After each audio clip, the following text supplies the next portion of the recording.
Architects, engineers and surveyor's association Ahmednagar आणि पोलाद steel Jalna यांच्या संयुक्त विद्यमाने संस्थेचे सभासद आणि नगरवासियांसाठी ऐतिहासिक वस्तू संग्रहालय आणि संशोधन केंद्र येथे भेटीचे आयोजन करण्यात आले।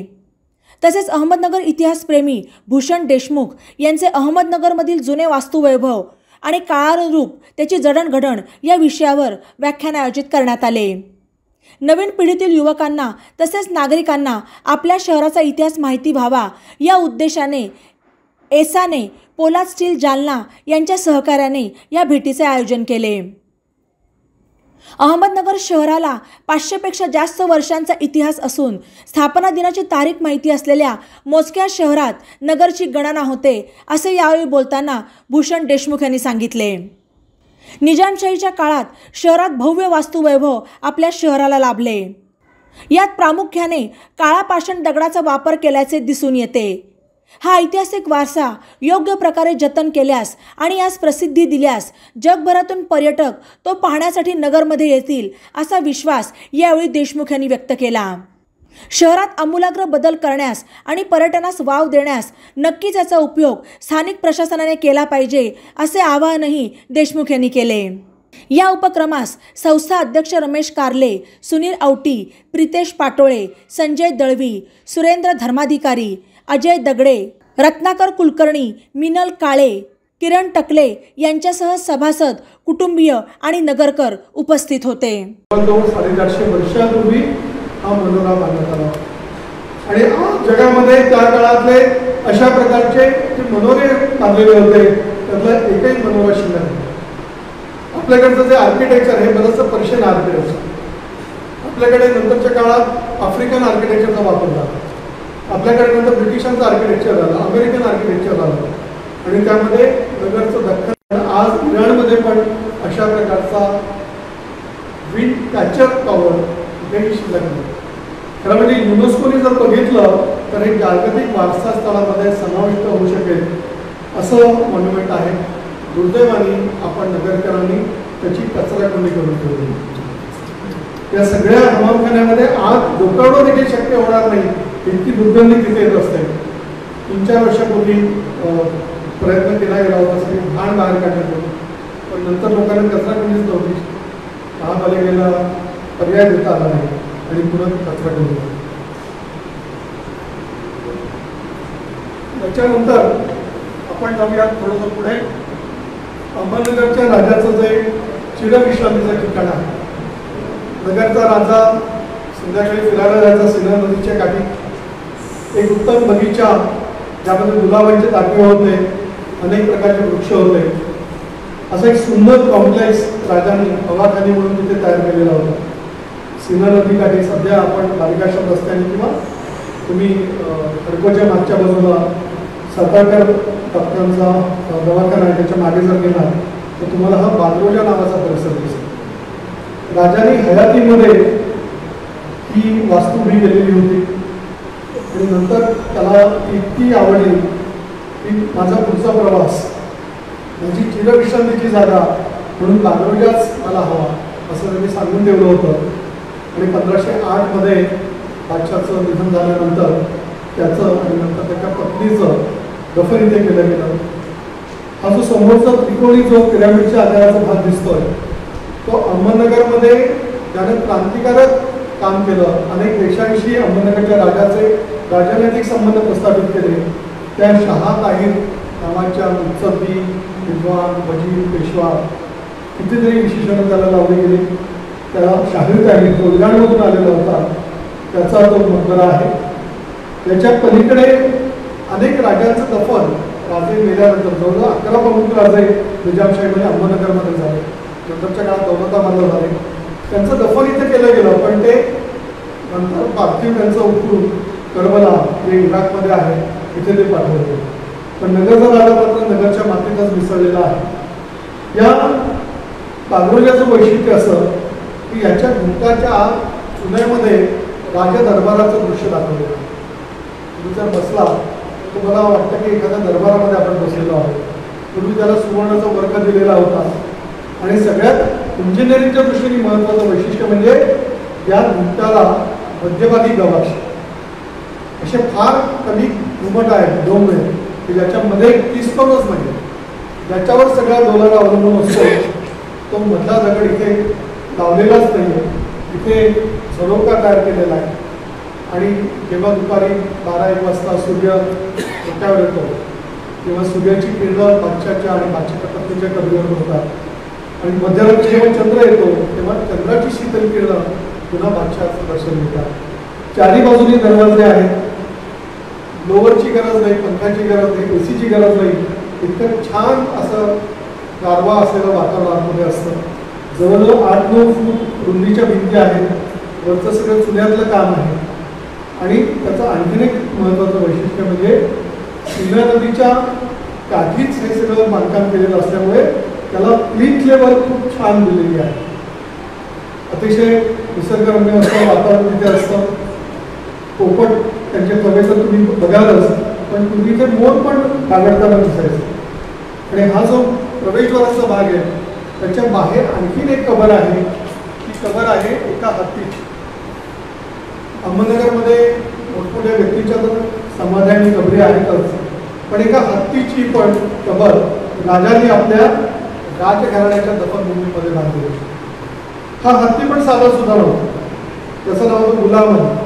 1565 जेव्हा तालिकोटचं युद्ध झालं, राक्षस तांडीची लढाई म्हणून गाजलेली आहे. विजयनगरच्या राजाविरुद्ध सगळ्या सुलतानांनी मिळून एक मोठं युद्ध, जसं महायुद्ध असतं अनेक देश एकत्र येतात तसं ते युद्ध लढलं गेलं होतं. आणि त्या युद्धामध्ये या सगळ्या सुलतानांचा पराभव होत आलेला होता. सगळं निजामशाहीचं आदिलशाहीचं सैन्य मागे मागे सरकत होतं. आणि अशा वेळी निजामशाहीचा हा हत्ती अचानक वेड्यासारखा पुढे गेला, शत्रूच्या सैन्यामध्ये शिरला आणि त्यांनी सोडले पकडून राजाला खाली ओढलं. राजा पडला म्हणल्यावर विजयनगरचं सगळं सैन्य सैरावैरा पाळायला सुरुवात झाली. आणि त्या लढाईमध्ये मोठा विजय तर मिळालाच, पण 4 महिने इथला खजिना या सगळ्या शाळांनी मिळाला. हा जो गुलामनी हत्ती, त्याचा मोठा चौतरा असलेला चबुतरा म्हणजे त्याची कबर आहे, त्याची समाधी आहे. आणि त्याचा माहू आणि त्याची पत्नी, त्यांची ही कबर तीही राजापेक्षा सुंदर इथे आपल्याला बघायला मिळते. मेघडंबरीची रचना इथे बघायला मिळते. अहमदनगरचं ते एक वैशिष्ट्य.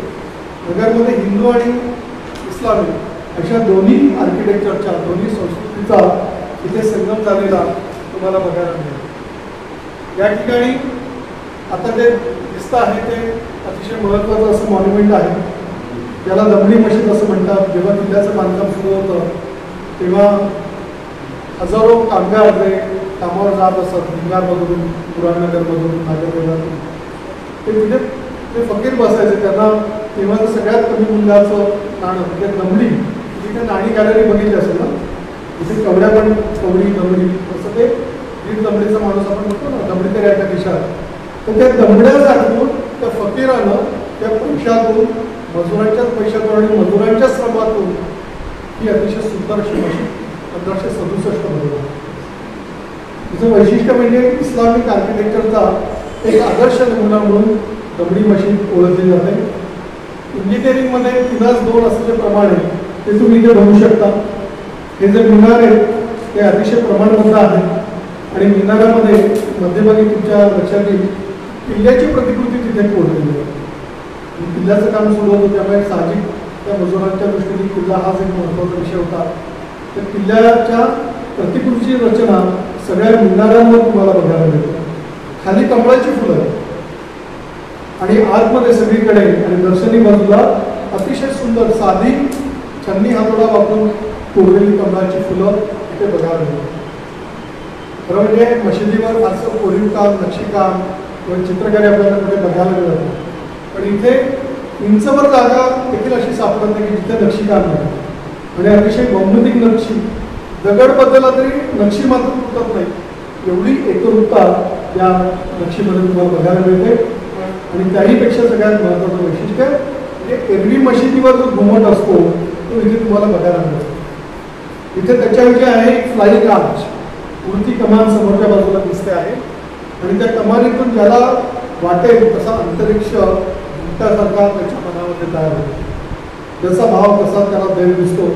ती कमान जी आहे त्यातून अंतरिक्षाचा एक अवकाश तुम्हाला आतमध्ये तुम्ही जाल तर आतमध्ये कॅलिग्राफी खूप छान आहे. अशा म्हणजे 10 मशिदींपैकी ही मशीद का मानली जाते याचं कारण म्हणजे इथे असलेली कॅलिग्राफी. अतिशय सुंदर अशी अक्षरं दगडामध्ये कोरलेली तुम्हाला बघायला मिळेल. आणि इंजिनियर्स आर्किटेक्ट्स मंडळींसाठी आणखीन एक मोठं वैशिष्ट्य असं आहे की इथे फ्लॅट रूप आहे. जसं आत्ता आपण बसलेलो आहोत सपाट छत आहे, तसंच हजारो किलो वजनाचे दगडं वापरून ते सपाट रूप तयार केलेलं आहे. ते दगड एकमेकात कसे गुंतवले असतील, कुठे सांधे जोडले असतील, कशा पद्धतीने एकमेकात ते अडकवले असतील, काहीही कल्पना तुम्हाला खाली बघून येते. आणि 400 वर्षानंतरही कुठलाही दगड थोडाही खालीवर झालेला आहे.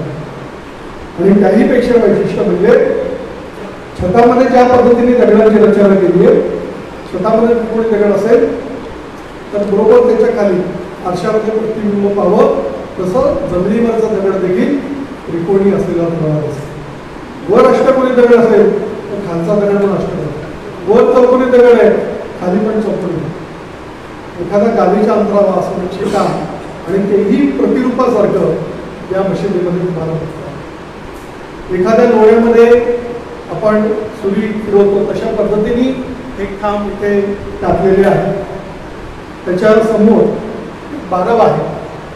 नगरचं ते एक वैशिष्ट्य फार महत्त्वाचं आहे. तुम्ही कुठे जा, तुम्ही किल्ल्यात जा, तुम्हाला विहिरी आणि बारवा दिसतो.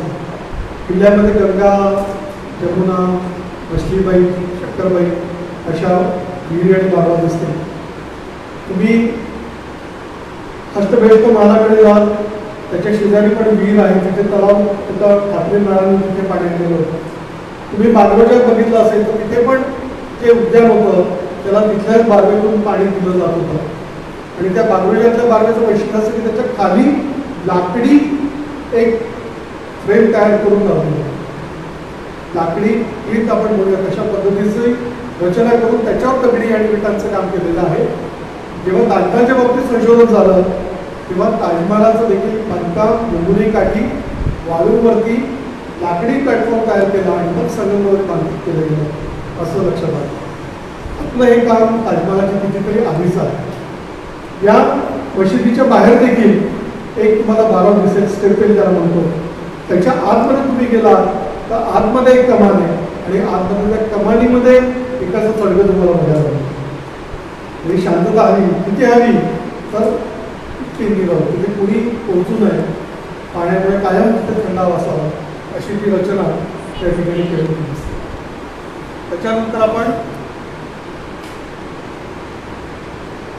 इथे आपला भाग दिसेल तुम्हाला. समोर कॅलिग्राफी आहे, जमिनीची आणि छताची रचना दिसेल. कुठलंही कमळाचं फूल एकसारखं नाही आहे, कुठलीही नक्षी एकसारखी नाही आहे. आणि इथे तुम्हाला एक अतिशय वैशिष्ट्यपूर्ण अशी हिऱ्याची प्रतिकृती दिसेल.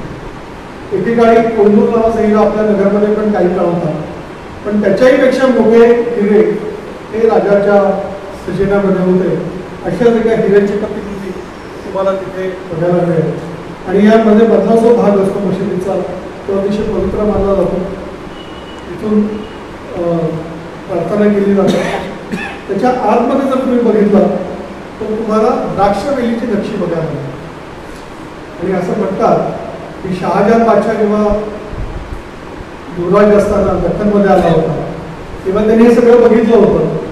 आणि जेव्हा त्यांनी ताजमहालाचं काम सुरू केलं 1631 नंतर, तेव्हा या सगळ्याचा त्यांनी त्या ताजमहालामध्ये वापर केलेला असतो.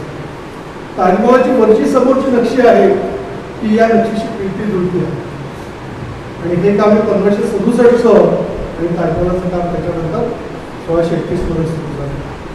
त्याच्यामध्ये एक पवित्र दगड फक्त आहे, तो संगमरवरासारखा आहे. पण अनेकांनी म्हटलं की संगमरवर पण नाही, तो समुद्राच्या तळाशी विशिष्ट प्राण्यांच्या द्वारे तयार झालेला एक अतिशय मौल्यवान असा पदार्थ आहे. त्याच्यामध्ये हिरे आणि माणका चढवलेली होती. आता हिरे माणका तिथे राहिलेली नाही, पण तो जो समुद्राच्या तळाशी सापडलेला दगड आहे तो पवित्र दगड मात्र अजूनही तिथे पाहायला मिळतो. त्याच्या मागच्या बाजूलाच एक शहा शरीफ दर्गा तुम्हाला बघायला मिळेल. अहमदनगरमध्ये मालोजी राजे होते. मानोजी राजांना पुत्रसंतती कोण नव्हते म्हणून त्यांनी गुजरातमधून आलेल्या या शहा शरीफांना नमस केला. पुढे त्याला पुत्रसंतती झाली आणि मग शहा शरीफांमधून थोरल्याचं नाव शहाजी आणि धाकट्याचं नाव शरीफजी ठेवलं गेलं, अशी एक कथा आपल्याकडे सांगितली जाते. हे पण स्ट्रक्चर अतिशय महत्त्वाचं आहे. त्याच्यावरती जो डोम आहे त्याच्यावरती तुम्हाला सूर्याची प्रतिमा बघायला मिळते. एरवी इस्लाममध्ये चांदतारा असतो, पण अहमदनगरचं वेगळेपण असं इथे तुम्हाला सूर्याची प्रतिमा बघायला मिळते. ती पण सिम्बॉल ऑफ पॉवर, शक्तीचं प्रतीक, प्रखरतेचं प्रतीक इथे बघायला मिळते. आणि शेजारीच तायरा आहे, त्यांची राहण्याची जागा आहे. इथे तुम्हाला आतमध्ये नगारा बघायला मिळतो. हेही नगरचं वैशिष्ट्य की नगरच्या मिरावली पाडावर तुम्ही जा, इथे नगारखाना बघायला मिळतो. त्याचं कारण असं होतं की पूर्वी सांकेतिक पद्धतीने हे सगळे संदेश एका ठिकाणाहून दुसऱ्या ठिकाणी पाठवले जायचे आणि इथे नगाराच्या मदतीने कधी मशाली पेटून कधी दूर करून अशा पद्धतीने ते दाखवले जायचे. हा मुकुंदनगरच्या मागच्या बाजूला असलेला दर्गा, त्याला सगळ्या बाजूनी तोडोबा केला जातो. आजही काही गोष्टी बघायला मिळतात आणि त्याच्या समोर तुम्हाला एक बारव बघायला मिळेल. इथे पण एक स्टेपवेल आहे आणि त्याच्या शेजारीच एक मशीद आहे जी मलिकम्मदनी बांधली असं म्हटलं. मलिकम्मदविषयी किती बोला तेवढं कमीच आहे. आफ्रिकेतून गुलाम असलेला हा मुलगा, हबशी निग्रो मुलगा, त्याला बाजारात एकाने विकत घेतलं, बगदादमध्ये आणलं आणि बगदादमधून अहमदनगरच्या चंगेजखानाने त्याला इथे आणलं. हा गुलाम मुलगा स्वतःच्या हुशारीवर शिकत शिकत पुढे सरदार बनला. पुढे चांदबिबीच्या मदतीला गेला. मुघलांनी जेव्हा आक्रमण केलं अहमदनगरवर, तेव्हा चांदबिबीने 4-4 महिने त्या किल्ल्याला वेढा देऊन बसलेल्या मुघलांना रोखून धरलं होतं. मलिकम्मद तिच्या मदतीला गेला, पण दुर्दैवानं तिचा मृत्यू काही तो थांबवू शकला नाही. नंतर त्याच्या जेव्हा लक्षात आलं की इथे कुणीच मोठा राजा राहिलेला नाही, मोगलांचं आक्रमण तर सातत्याने सुरू होतं, किल्ला ताब्यातही गेला होता, पण नंतर सगळ्या मराठ्यांना एकत्र करून गनिमी काव्याचा वापर करत कमी सैन्य असताना केवळ बुद्धी चातुर्याच्या बळावर तुम्ही शत्रूला नामावर करू शकतात हे त्यांनी दाखवून दिलं. आणि शहाजी राजांना पहिल्यांदा सेनापती पदाची सुरुवात देऊन 1624 मध्ये झालेल्या इथून 12-13 किलोमीटरवर पातोडी आहे, पुढे गेला तर तुम्हाला तलाव दिसेल. मुघल आणि आदिलशाहीचं 80,000 सैन्य निजामशाहीचा घास घेण्यासाठी तिथे येऊन वाट बघत थांबलेलं होतं. अशा वेळी त्या भरलेल्या तलावाची मातीची भिंत फोडली आणि तो पाण्याचा मुंडा निघाला. तो शत्रूच्या निम्म्याहून अधिक सैन्याला स्वतःबरोबर वाहून घेऊन गेला आणि उरलेल्या सैन्याचे शहाजी राजे, त्यांचे धाकटे बंधू शरीफजी राजे आणि बाकीच्या सरदारांनी मिळून कत्तल करत एक मोठा विजय मिळवला. आणि जर आपण 2 बलाढ्य शत्रू अंगावर घेऊन त्यांना पराभूत करू शकतो तर आपलं स्वराज्य का नाही स्थापन करू शकत, हे शहाजीराजांच्या मनात ऑक्टोबर 1624 मध्ये आलं असणार. आणि म्हणून त्यांना स्वराज्य संकल्पक शहाजीराजे संग्रहालय देताना तुम्हाला दाराशी समोरच शहाजीराजे आणि राजमाता जिजाऊचं दुर्दैवानं ते पुढे होऊ शकलं नाही. जे स्वप्न पूर्ण झालं असतं, देवगिरीला राज्याभिषेक झाला होता, ते जर झालं असतं तर कदाचित स्वराज्याची पहिली राजधानी ही नगर बनली असते. मित्रांनो, पुढे जाऊयात आपण. आता या ठिकाणी एक मनोरा तुम्हाला दिसतोय, वरती घुमट आहे, खाली चांदबिबीच्या आकाराचा, म्हणजे आपण त्याला सलामत खानाचा मकबरा म्हणतो, तशा आकाराची अष्टपदी इमारत आणि वरती घुमट आहे. हा तो चंगेज खान, हा चंगेज खानचा मकबरा आहे, सावई गावठाण आहे. आपले जे औरंगाबादमध्ये सवाऱ्या बसतात त्या थंड होण्यासाठी किंवा त्यांचं विसर्जन करण्यासाठी त्या शेतामध्ये, त्या विहिरीमध्ये केले जातात. हेही स्ट्रक्चर सिन्नर नदीच्या कडेला होतं आणि इथे पण मोठं उद्यान होतं. आता सगळ्यांच्या कायम डोळ्यात करणारा कुठल्या दिशेने नगरकडे येताना पहिल्यांदा जर कुठली वास्तू दिसत असेल तर ज्याला आपण स्थानिक भाषेत चांदबिबीचा महाल म्हणतो. तर म्हणजे हा चांदबिबीने बांधलेला महाल नाही, चांदबिबीचा तिथे मकबरा पण आहे. हा आहे सलाबत खान दुसरा, जो वजीर होता नगरच्या मुर्तुजा निजाम शहाचा, त्यांनी बांधलेला दुर्बीण महल.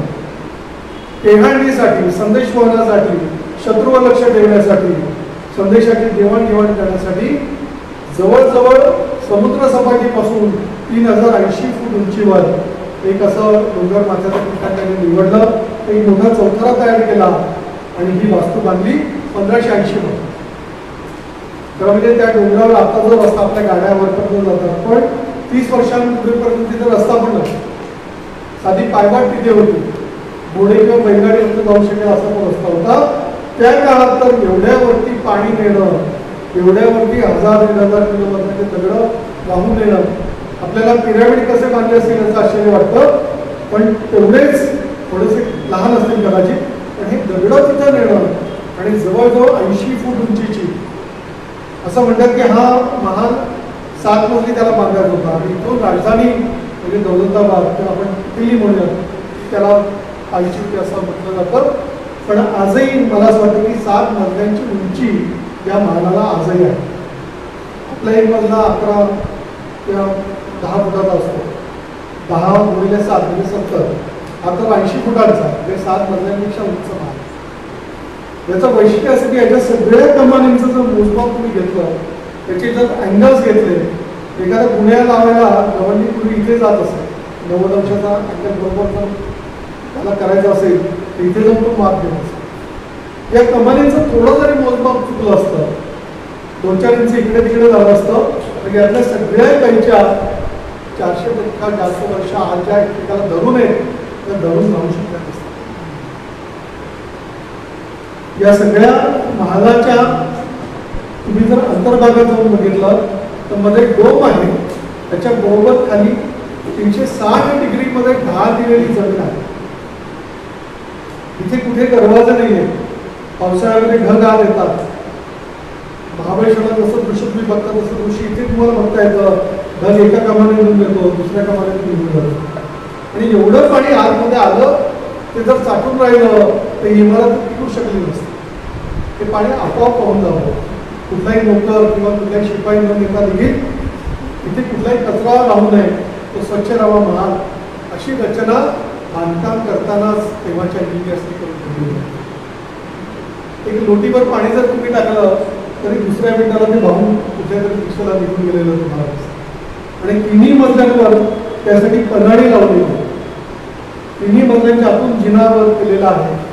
तुम्ही जर पावसाळ्यात तिथे गेला श्रावणाच्या महिन्यामध्ये तर वर नुसती स्वतःमध्ये जरी गिरती घेतली ना तरी 25 तलाव तुम्हाला दिसतील. ते तलाव नगर परिसरात आहे. नगर हे ठिकाणी उद्यानाचं आणि तलावाचं शहर होतं असं म्हणतात. ते इथे गेलं होतं. त्याच्या तळघरामध्ये सलाबत खान ज्यांनी 1580 मध्ये हा महाल बांधला आणि 1589 मध्ये त्यांनी आपलं जीवन संपवलं. त्या कर्तबगार सलाबत खान आणि त्याच्या पत्नीची कबर आहे. आणि त्याच्या चारी दिशेला पूर्वेला, पश्चिमेला, उत्तरेला, दक्षिणेला 2-2 गवाक्षी केलेली आहेत. सकाळी पूर्वेकडे सूर्य वर आला की पहिल्यांदा त्या गवाक्षातनं सूर्याची किरणात जातात, घडीवर पडतात. मावळतीला सूर्य जातो तेव्हा पश्चिमेच्या त्या 2 छिद्रातून किरण आत येतात. हे दृश्य जर नीट जर त्या वेळेला पोहोचला तर आजही बघायला मिळतं. खरं म्हणजे कबरीसाठी, मकबऱ्यासाठी बांधलेला हा महाल नाहीच आहे. एका डोंगरावरून दुसऱ्या डोंगरावर, त्या डोंगरावरून तिसऱ्या डोंगरावर असं करत जवळजवळ म्हणजे नगरच्या मध्ये मध्यंतरी बातमी आली होती गर्भगिरीचा महादेव म्हणून. एक जुनी इमारत तुम्हाला इथे पुढे दिसेलच. हा महालाचा अंतर्भाग तुम्हाला दिसतो कमानींचा. पॅनोरामिक फोटोग्राफ आहे. इथे कलेक्टर सुरुवातीच्या काळात राहतो. युरोपियन कलेक्टर नगरमध्ये राहायला जागा नव्हती, तेव्हा त्यांनी हवेशीर इमारत म्हणून काही कमानी दगडविटांनी बंद करून आतमध्ये बेडरूम, स्वयंपाकघर, हॉल वगैरे तयार केला होता. आणि सगळे त्यांचे नोकर चाकर इथे असायचे. पण नगरच्या लोकांना तिथे जाणं काही सोपं होतं. थोड्या वेळा प्रत्येकाला तिथे पोहोचता येत नव्हतं आणि म्हणून तो प्रयोग काही सक्सेसफुल झाला नाही. पण याच्या पलीकडेच एक तुम्हाला देवगावच्या डोंगरावर जाताना त्या कम्युनिकेशनच्या सिस्टीममधला, संदेशवाहनाच्या साखळीमधला एक महाल तिथे पाहायला मिळेल. देवगावच्या डोंगरावर आपण आगरगावकडे जातो ना त्या भागात. तर हा एक छोटासा चांदुरीच्या महालासारखाच अष्टपदी महाल आहे. इथे एक सैनिक असायचा, त्याच्या पुढे मिरावलीचा डोंगर, त्याच्या पुढे खंडोबाचा डोंगर त्याच्यापुढे मांजरसुंबाचा डोंगर, त्याच्यापुढे गर्भगिरीचा शेवटचा जो भाग आहे म्हणजे गोरक्षनाथाचा डोंगर, अशी ती संदेश महाराजांची साखळी होती. आणि जर काही महत्त्वाचं घडलं, शत्रूची हालचाल जर लक्षात आली तर ती एका ठिकाणून दुसऱ्या ठिकाणी तिथून पुढे अशा पद्धतीने किल्ल्यापर्यंत ती पोचवली जात असते.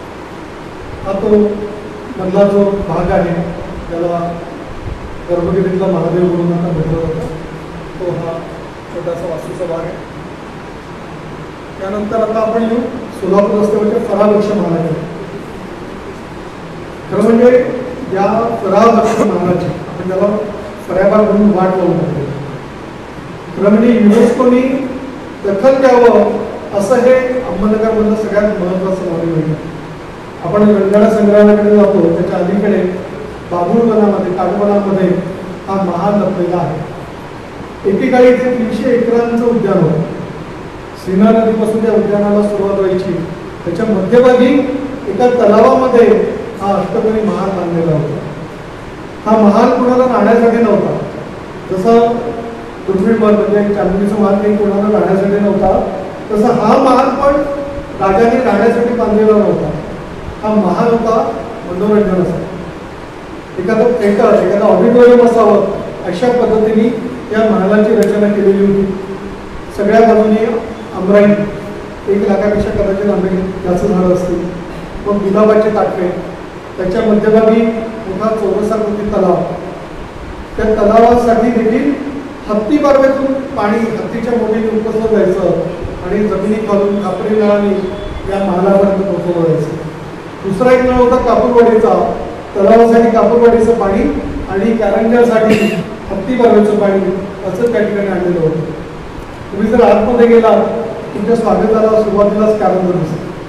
सगळ्या बाजूनी सारखा म्हणजे अष्टकोनी हा सगळा परिसर असल्यामुळे हवा पुन्हा एकदा आत शिरली त्या आतल्या ती फिरत राहते. अनेक जण बुलबुलया म्हणूनही या इमारतीचं वर्णन करतात. मध्ये कॉरिडॉरमध्ये तुम्ही गेला तर मध्ये तुम्हाला पुन्हा एक छोटंसं कारंजाचं कुंड दिसतं, तेही चारी बाजूला आहे.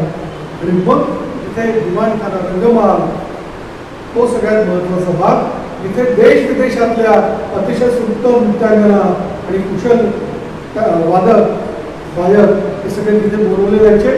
गादीचे अंतरलेले असायचे, रेशमाचे पडदे सोडलेले असायचे, चिकाचे पडदे असायचे. वरचा मजला स्त्रियांसाठीचा, बाल्कनी ज्याला आपण म्हणतो तो महिलांसाठीचा असायचा. ऑडिटोरियम कशासाठी म्हणतो मी तर त्याला चारी बाजूनी जिने आहे. आपण जसं एखादा तिकीट दाखवतो, पास दाखवतो, गेटकीपर असतो, तसं गेटकीपरची व्यवस्था त्या ठिकाणी जिन्याच्या वरच केलेली आहे. एखादा आगंतुक माणूस जर येत असेल जिन्यातून तर मागे बसलेला तो खिडकीत बसलेला वरचा सैनिक भाला घेऊन त्याच्या पाठी भाला खुपसायचा, त्याला पुढे तो जाऊ शकतो. त्याची रचना अशी की याला उत्तम ॲकॉस्टिक त्यांनी केलेलं आहे. जर गाणं चालू असेल रंगमहालात तर आतल्या कुठल्याही कोपऱ्यामध्ये तुम्ही बसलेला असाल, उत्तम गाणं तुम्हाला तिथे ऐकू. वरच्या मजल्यावर तेवढं चांगलं ऐकू येईल. आणि बाहेर जे लोक असतील कदाचित समजा गर्दी जास्त असेल तर बाहेर जाणारा आवाज लाऊडस्पीकर सारखा वाढून मोठा होईल, त्याला एनलार्ज तो आवाज होईल आणि हवा आत जाताना कॉम्प्रेस होईल. अशी रचना या इमारतीच्या गवाक्षांमध्ये त्यांनी केली. नगर हे उष्ण हवामानाचं गाव, पण फक्त 40-42 डिग्री तापमान त्याही काळात कदाचित असेल.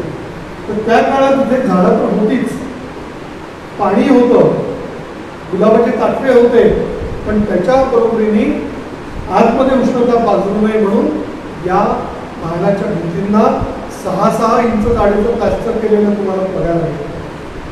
6 इंच जाडीचं प्लास्टर, ज्याच्यामध्ये गवताचं तूस असायचं, वेगवेगळ्या डाळी असायचा, गूळ असायचं, बेलफळ असायचं.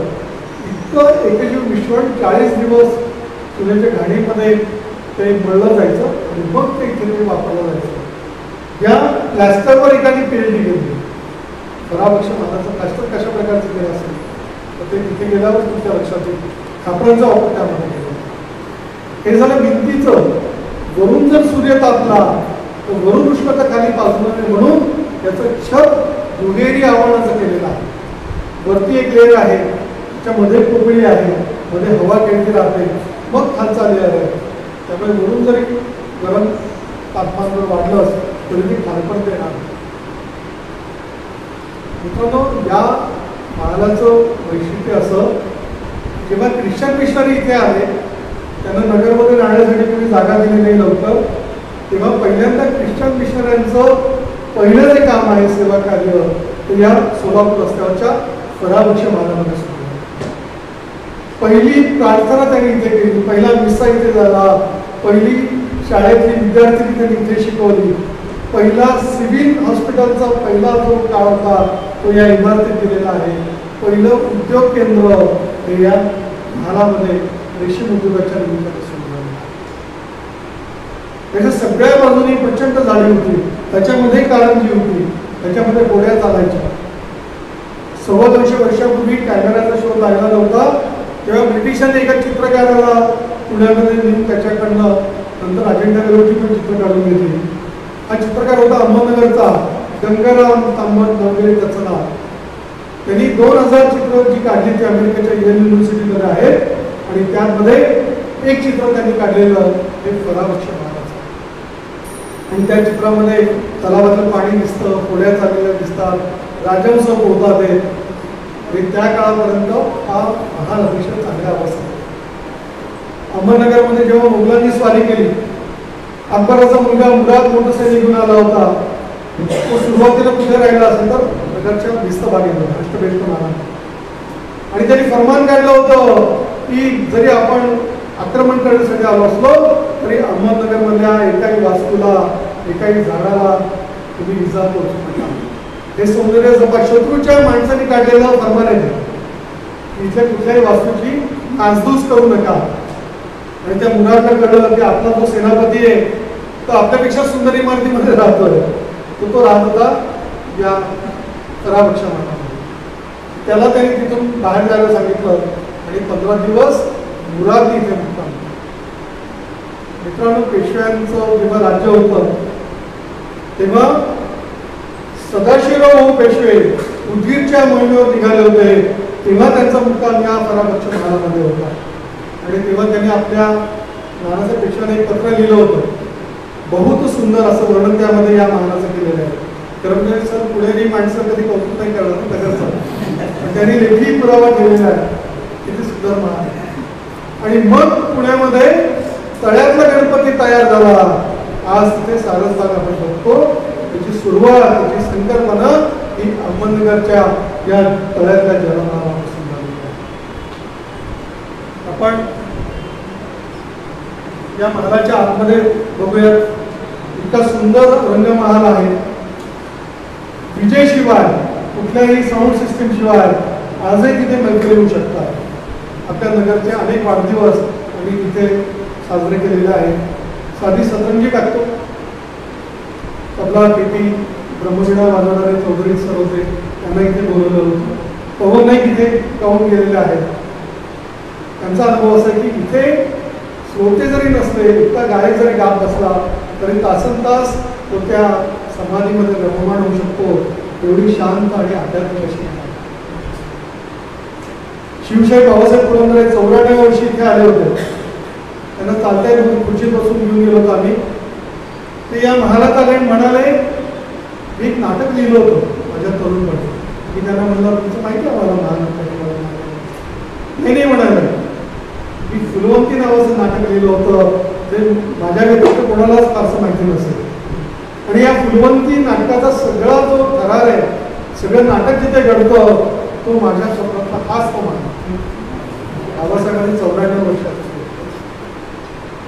मित्रांनो, जेव्हा शहाजहान इथे आला होता तेव्हा तो या महालाच्या इतक्या प्रेमात पडला की ताजमहल बांधण्याआधी जेव्हा त्याने त्याचे इंजिनियर्स पाठवले, त्यातले अनेक जण इथे येऊन गेले, त्याची मोजमाप त्यांनी नेली. आज इथे जर मिनार असते, वरती मोठा घुमट असता, संगमरवर वापरला असता, तर हा ताजमहालाच्या आधी 50 वर्ष लागलेला तेवढा भाग झाला असता. हा 1583 मध्ये पूर्ण झाला आणि ताजमहालाची सुरुवातच झाली 1631. ताजमहालाची बरीचशी मोजमाप या महालाला होती आहे. आणि इंजिनियर्स मंडळींसाठी, मित्रांसाठी सांगतो की RCCचा जन्म झाला नव्हता तेव्हा लाकडाचा वापर कसा करता येऊ शकते इमारतीच्या बांधकामासाठी. जिथे जिथे तुम्ही आता वीट वापरता, जिथे जिथे कॉलम्स वापरतात, ज्याच्यामध्ये लोखंड वापरतात, इथे 20-25 फूट लांबीच्या सागवानी किंवा मलबार कोळ्या वापरून हा सगळा ढाचा तयार केलेला. इथे टेराकोटा विटांचा वापर केलेला आहे, इथे काचेचा वापर केलेला आहे. त्यामुळे आशिया खंडातलं 16व्या शतकातलं उत्तम बंदिस्त ऑडिटोरियम म्हणून याची खरं तर नोंद व्हायला पाहिजे. दुर्दैवाने नगरची माणसं पण तिकडे खास आणि आता तो वरचा मजला एका बाजूनी पूर्णपणे पडायला झालेला आहे. इथल्या कमानी, एवढ्या उंच कमानी दख्खनमध्ये, पुण्यामध्ये, औरंगाबादमध्ये, नाशिकमध्ये कुठेही तुम्हाला एवढ्या उंच कमानी आजही बघायला मिळत नाही. त्या काळी त्यांनी कशा बांधल्या असतील. डोळे फिरतात. 2च मजली इमारत आहे, पण त्याच्या गच्चीवर टेरेसवर गेलो तर खाली आपल्याला असं वाटतं की किती उंचावर आपण आहे. सगळ्या नगर शहर तिथून दिसतं. हा अतिशय महत्त्वाचा असा परामर्श महाल आशियातलं पहिलं जे रणगाडा म्युझियम आहे त्याच्या अगदी शेजारीच आहे. ठरवत आपण नुसते दिवे जर ह्याच्यावर प्रकाशाचे झोप टाकले, नुसते जरी आपण एखादी डॉक्युमेंटरी तिथे लावली तर आजही आपल्याला 500 वर्षांपूर्वी तो काळ कसा आहे हे लगेच डोळ्यासमोर उभं राहू शकतो. हे पाण्यामध्ये जेव्हा पाऊस पडतो तेव्हा आजही तिथे पाणी साठतं आणि महालाचं सुरेख असं प्रतिबिंब तिथे बघायला मिळतं. त्यानंतर ज्या बारवेतनं खराबक्ष महालाला पाणी मिळतं कारंजासाठी ती जामखेड रस्त्यावरती नगरपासून 4 किलोमीटर अंतरावरची ही हत्ती बार. पारवाक्रमी अहिल्याबाई होळकरांच्या काळामध्ये मोठ्या प्रमाणात बांधल्या झाल्या, पण ही निजामशाहीची बारव आहे. बारवा बऱ्याचशा पुष्कळी आपण मंदिराच्या शेजारी बघतो, मंदिरासाठी लागणारा दगड त्यातून काढलेला असतो, पण इथे कुठे जवळपास मंदिर तुम्हाला बघायला मिळत नाही. तर पूर्वी जे 15 खापरी नळ होते, 15 ठिकाणाहून नगरमध्ये पाणी आणलेलं होतं, त्यातला भंडारा जो नळ होता त्याचा भंडारा नळ म्हणून नाही, त्याच्यावरची ती बारव आहे. सगळ्या बाजूने उत्तम पायऱ्या आहेत. थोडीफार फुटफूट झाली असेल तेवढं तर सोडलं तर या समोरच्या इथे मध्ये एक कॅव्हिटी आहे आणि त्यात ती मोड सोडून 7 मजली उंच अशा त्या टॉवरवरनं हत्ती ती ओढत असेल आणि त्याचं जे पाणी 1000 लिटर एका वेळी मागच्या बाजूला डिस्ट्रिब्युशन चेंबरमध्ये साठवलं जायचं आणि मग त्याला पाहिजे त्या दिशेला वॉल सिस्टीम होती, पाहिजे त्या दिशेला ते पाणी पाठवलं जायचं. जेव्हा गरज असेल, पाहुणे आले असतील माझ्याकडे, तेव्हा पराभक्ष महालात ते पाणी जायचं. एरवी शेजारच्या दरेवाडी निंबोडीसारख्या गावाला या बारवेतून पाणी मिळालं. ही बारव खरं एवढ्या मोठ्या आकाराची बारव आणि अतिशय उत्तम अवस्थेत असलेली बारव आपल्याकडे फार कधी बघायला मिळते. तशा आपल्याकडे 3000पेक्षा जास्त गावं आहेत, पण निजामशाहीच्या काळामध्ये देखील स्टेटवेल्स या बारव स्थापत्य होतं, त्याचा अतिशय उत्तम पुरावा म्हणजे ही बारव आहे. त्यानंतर मध्यंतरी ही बारव जेव्हा स्वच्छ करण्यात आली तेव्हा तिथे दीपोत्सव झाला होता. नगर ट्रेकर्स आणि बाकीचे सगळे स्वयंसेवी संस्थांचे कार्यक्रम तिथे जमले होते आणि जर दिव्यांचे झोत तिथे टाकले तर किती सुंदर पर्यटन स्थळ तिथे होऊ शकतं. उद्यान तयार केलं, कारंजी फुलवली, झाडं लावली, बसायला बाग ठेवले, तर नगर हे पर्यटनाच्या दृष्टीने किती पुढे जाऊ शकतं याची झलक म्हणजे हे चित्र आहे. अहमदनगरमध्ये त्या काळी जमिनी खालून हे पाणी कित्येक किलोमीटरपर्यंत दिलं जात होतं आणि त्यामध्ये हवा ट्रॅप होऊ नये, पाण्याचा प्रवाह हवेच्या दाबाने अडू नये म्हणून हवा बाहेर काढण्यासाठी असे उसाचे बांधले होते. हा फोटो तुम्ही कदाचित ओळखला असेल. नगरच्या निवास रेसिडेन्शियल त्या समोरचा जो महिलांसाठीचा जॉगिंग पार्क आहे त्याच्यामध्ये उरलेला एकमेव असा उसाचा आता राहिला. औरंगाबादला तुम्ही जर बघितलं असेल, मागच्या नहर अंबानीच्या बांधलेल्या नळ योजना इथे आता काही राहिलेले आहे. इथे कापूरवाडी भागामध्ये अशा प्रकारची कोंडाळी तुम्हाला अजूनही दिसतात आणि वर जरी पावसाचं पाणी पडलं म्हणजे डोंगरावर पाऊस झाला तरी या जमिनीकाच्या नळातनं नगरमधल्या विहिरींना आजही पाणी मिळतं. या अत्याधिक वस्तू संग्रहालयाच्या शेजारी फारशी लोकांची अग्यारी आहे. 150 वर्षांपासून तिथे अग्नी अखंड प्रज्वलित केला जातो. त्यांच्या आवारामध्ये विहीर आहे. आम्ही जेव्हा ती विहीर बघायला गेलो होतो बाबा नगरवाला म्हणाले नगरमध्ये पाऊस नाही झाला पण तिकडे इकडे पाऊस झाला, चांदी महालाकडे पाऊस झाला तरी रात्रीतून 10 ते 12 फूट पाणी आमच्या या विहिरीचं. याचं कारण असं यातल्या अनेक पारवा अनेक विहिरी जमिनी खालून एकमेकांना जोडलेल्या आहेत. नगरमध्ये बहुतेक चौकांमध्ये कारंजी, 12 जोडी कारंज, 16 जोडी कारंज, चौपाटी कारंज, लक्ष्मीबाई कारंज, ब्राह्मणी कारंज, अनेक कारंजी होते. आता काही ठिकाणी हौद शिल्लक आहेत, काही ठिकाणी केवळ नावं शिल्लक आहेत. पूर्वी विशाल गणपतीच्या समोरच एक कारंज होतं. अर्बन बँकेचं मुख्यालय जिथे आहे तिथे कारंज होतं. नवी पेठेमध्ये कारंज होतं. इथे डावले गल्लीमध्ये पण कारंज होतं. नगर हे महाराष्ट्राचं व्हेनिस म्हणून त्या काही प्रसिद्ध होतं. आज नसेल तुम्हाला, पण नगरमध्ये एकेकाळी इतकं पाणी होतं की आज आपण 2-3 दिवसांनी 8 दिवसांनी जे नळाला पाणी भरतो त्याची काहीच गरज नव्हती. 24 तास तुमच्या नळाला पाणी असायचं. आणि नगरपालिका जेव्हा झाली 1854 मध्ये, तेव्हा त्या नगरपालिकेला एक प्रकटन जाहीर करावं लागलं आणि ज्यांच्याकडे खापरी नळ आणि पूर्वी पाणी येत होतं त्यांना आम्ही पाणीपट्टी आकारणार नाही असं जाहीरपणे सांगावं लागलं. नगरच्या हिरवे गल्लीमध्ये नालेगाव भागामध्ये भवानी पंतांचा वाडा, आपले पोद्दार तिथे राहतात, त्यांच्या वाड्यामध्ये आत्तापर्यंत खापरी नळाचं पाणी येतं. इतकी बांधकामं झाली पायासाठी हे खापरी नळ जोडले गेले तरी आजही पावसाळ्यात जर तुम्ही गेला तर कापूरवाडीमध्ये या जमिनी खालून वाहणाऱ्या ड्रग्समधून खळाखळा पाणी वाहतानाचा आवाज होता. हे नगरचं वैशिष्ट्य. त्यानंतर आपण थोडंसं पुढे जाऊया. हा असाच डोंगरावरचा एक महाल, जसा चांदिनीचा सलामत खानाचा मकबरा, तसाच हा डोंगरगण जवळचा मांजर स्तंभाचा डोंगर. बांबोरी घाटाच्या शेजारी असलेल्या डोंगरावर एक तेव्हा टहलणीसाठी आणि विश्रांतीसाठी पण हा महाल बांधलेला होता. या महालावर पाणी कसं नेलं असेल? तिथे उद्यान होतं, तिथे हमामखाना होता, तिथे उत्तम असा पोहण्याचा तलाव बांधलेला. नवनीतभाई बार्शीकरांनी नगरमध्ये पोहण्याचा पहिला तलाव बांधला. पण त्याच्याआधी 400 वर्ष या डोंगरावर ऑलिम्पिक लेवलचा पोहण्याचा तलाव बांधलेला. अजूनही तो तुम्ही बघू शकता. तिथे कारंजी तिथे तयार केलेली आहे डोंगरावर 2000 फूट उंचीवर. पाणी कुठून आणलं असेल? तर पुन्हा एकदा खालून कुठून पाणी मिळण्यापेक्षा डोंगर माथ्यावर पडणारं पाणी डोंगराच्या पोटात त्या ठिकाणी साठवलं. अनेक टाक्या एकमेकांना जोडलेलं तुम्हाला पदार्थ बांबूच्या दिशेने तुम्ही बघितलं तर टाक्यांची साखळी दिसेल. आणि नंतर 100 मीटर जवळजवळ उंच हत्ती लावून मोड चालवली जायची. पाणी उपसून जायचं, वरती साठवलं जायचं. आणि मग या बाजूला हमामखाना आहे, इथे तलाव आहे, इथे बगीचा होता. त्या सगळ्याला ते पाणी वाटतं. एवढ्या उंचावर आजही कोणी पोहण्याचा तलाव बांधण्याचं स्वप्न देखील बघत नाही. त्या काळामध्ये इथून जवळजवळ तुम्हाला पुढचा 17-80 किलोमीटरचा परिसर सहज दिसायचा. दुर्बिणीशिवाय तुम्हाला कुंभवाडपर्यंतचे राग दिसायचे. आणि आज जर तुम्ही गेलात, पाऊस चांगला झाला असेल, धरणं भरले असतील, तर डाव्या बाजूला तुम्हाला मुळा धरणाचा जलाशय दिसतो, ज्याला ज्ञानेश्वर सागर म्हणतात.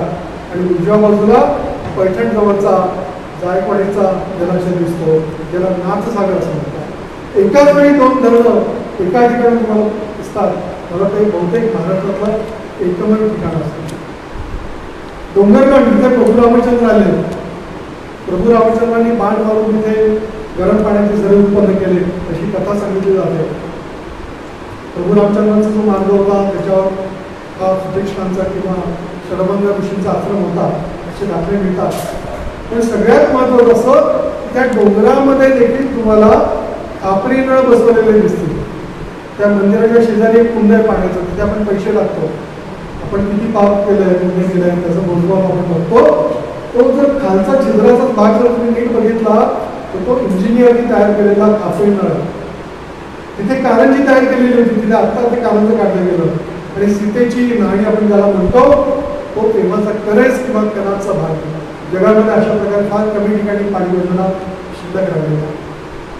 आणि त्याहीपेक्षा महत्त्वाचं वैशिष्ट्य म्हणजे भौगोलिक वैशिष्ट्य म्हणजे डोंगरगडच्या एका बाजूला पडणारं पाणी हे गोदावरी नदीच्या पात्रात जातं, खोऱ्यात जातं. आणि त्याच्या अपोजिट साईडला म्हणजे पूर्वेकडे जर पाणी पडलं तर ते कृष्णेच्या खोऱ्यात.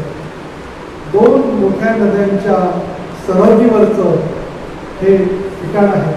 तिथून जर पुढे गेला तर तुम्हाला ज्वालामुखीची नदी वाहिलेली दिसेल. ज्वालामुखीचा ओघ लाल रंगाचा जर पांढरी फुलाच्या बाजूला गेला तर तो तुम्हाला बघायला. अतिशय उत्तम असा तिथे भक्त निवास त्या काळी बांधलेला. त्या मंदिराच्या समोरच जिल्हा परिषदेच्या ताब्यात असलेलं विश्रामगृह आहे. ते त्या काळातलं राजवाड्यासारखं बांधलेलं विश्रामगृह. नगरमध्ये जर कोणाला निवांत राहायचं असेल, साधना करायची असेल, मेडिटेशन करायचं असेल तर वेगवेगळं एवढं छान दिसतं. चक्रनाथ स्वामी तिथे येऊन गेले. त्यांचं आसन तिथे तुम्हाला बघायला मिळेल. नंतर नगरमध्ये अशा अनेक इमारती आहेत जिथे विद्यापीठाचं केंद्र होतं. अहमदनगर हे शिळापंथाच्या विद्यापीठाचं एक महत्त्वाचं जगातलं केंद्र होतं. हा जो कोकणाचा परिसर आहे तिथे बांधकामाची सुरुवात होते. त्यानंतर अहमदनगरमध्ये चांदबीच्या लग्नाच्या वेळेस जो महाल बांधला होता, मेंगली महाल असं त्याला म्हणतात, तिथे आता ते सगळे कलगी बांधला जातात. जिल्ह्याचा सब्जेक्ट व जिल्हा कार्यालय आता या इमारतीत आहे. ब्रिटिश नंतर आले. 1803 मध्ये ब्रिटिशांनी अहमदनगर ताब्यात घेतलं आणि बहुतेक अहमदनगरमधल्या सगळ्या निजामशाहीच्या काळातल्या इमारती किंवा मुघलांच्या काळातल्या इमारती ब्रिटिशांनी आपल्या ताब्यात घेऊन तिथे काही ना काही सुरू केलं. ह्याच्या मागे कलेक्टर साहेब राहतात. हा कासिमखानी पॅलेस हा 500 वर्षापेक्षा जास्त जुना आहे. पण कलेक्टरांना तो अजूनही जुना नाही होता. अजूनही जिल्हाधिकारी साहेब त्या महालामध्ये राहतात. आपलं जे कोतवाली पोलीस स्टेशन आहे तोही 400-450 वर्षापूर्वीच्या हुसेनी मदरसा म्हणजे तेव्हाचं शिक्षणाचं केंद्र होतं. आपल्याकडे 200 वर्षापूर्वी कोर्ट सुरू झालं. भारतातलं पहिलं न्यायालय मुन्सफ कोर्ट त्याला म्हणतात ते अहमदनगरमध्ये 1823 मध्ये सुरू झालं. तेही चंगेज खान पॅलेसमध्ये जिथे मलिक अंबर नावाचं होतं. अहमदनगरमध्ये महापालिकेची इमारत असेल, लायब्ररीची इमारत असेल, अनेक इमारती त्या काळामध्ये या सरकारच्या ताब्यात आल्या आणि सरकारने त्यांचं जतन केलं. त्या निमित्ताने झालं असं म्हणायला हरकत नाही. आजही हा जे अहमदनगरच्या मध्यवर्ती भागात कन्या विद्या मंदिरच्या जवळ आहे त्याच्या शेजारीच म्हणजे कोतवाली पोलीस स्टेशन माणिक चौकामध्ये आपल्याला बघायला मिळतं. याचा पण खूपच वैशिष्ट्यपूर्ण असं आहे. सावेडीमध्ये ही एक इमारत होती की मुघलांच्या काळातली असावी असं म्हणतात. याला ढाई घुमट म्हणतात, अढाई घुमट. इथे औरंगजेबाच्या नातीच्या कबरी होत्या अशी कथा सांगितली जाते. त्याच्यानंतर ज्यांनी जगातली सगळ्यात मोठी तोफ तयार केली, निजामशाही का मोठी मानली जाते किंवा जगातलं महत्त्वाचं सत्ता केंद्र का मानलं गेलं तर सगळ्यात मोठी अवजड तोफ 55 वजनाची मलिके मैदान किंवा मुलुक मैदान तोफ ही अहमदनगरमध्ये गाळली गेली 16व्या शतकाच्या मध्ये. 55 वजनाची तोफ आजही तुम्ही विजापूरच्या किल्ल्यावर बघू शकता. आजही तिला गंध चढलेला नाही. आजही तिच्या जर आघात केला तर घंटेसारखा नाही. एवढी मोठी तोफ ही शोभेसाठी तयार केली नव्हती. ही तोफ युद्धामध्ये वापरली गेली. नुसतं मलिके मैदान येते म्हणलं ते शत्रूला थरकाप सुटायला. त्या तोफीच्या बळावर लढाया जिंकल्या गेल्या त्या काळात. ती तोफ ज्यांनी तयार केली त्या भूमिकांत दत्तानीची त्याचा तो मजार किंवा मकबरा आपल्या औरंगाबाद रस्त्यावरती महेश थिएटर म्हणून ऑफिस आहे त्याच्या मागच्या बाजूला पितळे गोळींच्या आवारात आहे. असं म्हणतात की आत्ता म्हणजे 50 वर्षापूर्वी ही तोफ जिथे काढली म्हणजे फाउंड्री ज्याला म्हणतात ती फाउंड्री पण अहमदनगरमध्ये याच परिसरात होती. आणि केवळ एक तोफ नाही तयार झाली तर 1,500पेक्षा जास्त तोफा त्याकडे अहमदनगरमध्ये तयार झाला. नगर हे कापडाचं म्हणजे सुती कापड तयार करणारं मोठं केंद्र होतं. 1 लाखपेक्षा जास्त हातभाग इथे होते. इथे फाउंड्री व्यवसाय फार मोठा होता. आज अनेक किल्ल्यांवर तुम्ही जर गेला तर तिथे तयार झालेल्या तोफा त्या नगरमधून पाठवल्या गेल्या असं विचारायचं. मी रेवगडला मुरुडला गेला कलाल मागणी नावाची तोफ आहे ती अहमदनगरमध्ये तयार झाली. त्यांनी तयार केलेली तोफ आता नगरमध्ये एकच राहिलेली आहे. म्हणजे नगर क्लबकडे आपण जातो ना किल्ल्याच्या मागच्या बाजूला ते आता 3 तोफा ठेवल्या. त्या 3 तोफांमधली मधली मागणी तोफ आहे ती या रुबी खानाने तयार केलेली आहे. त्यानंतर आपण थोडंसं आणखी पुढे जाऊया. वेळेचा भाग आहे की मुलुक मैदान तोफ तिचा फोटो एवढी मोठी एखादा माणूस आतमध्ये जाऊन बसू शकेल एवढा मोठा गेम या तोफेचा आहे. तो परदेशात नेण्याचा अनेकांनी प्रयत्न केला. औरंगजेबाला वाटत नाही तो घेऊन जावा दिल्लीला, पण ती एवढी अवजड आहे की तिला नेता कोणाला आला नाही. तिचा निलाव करण्याचा प्रयत्न झाला होता, तोही हाणून पाडण्यात आला.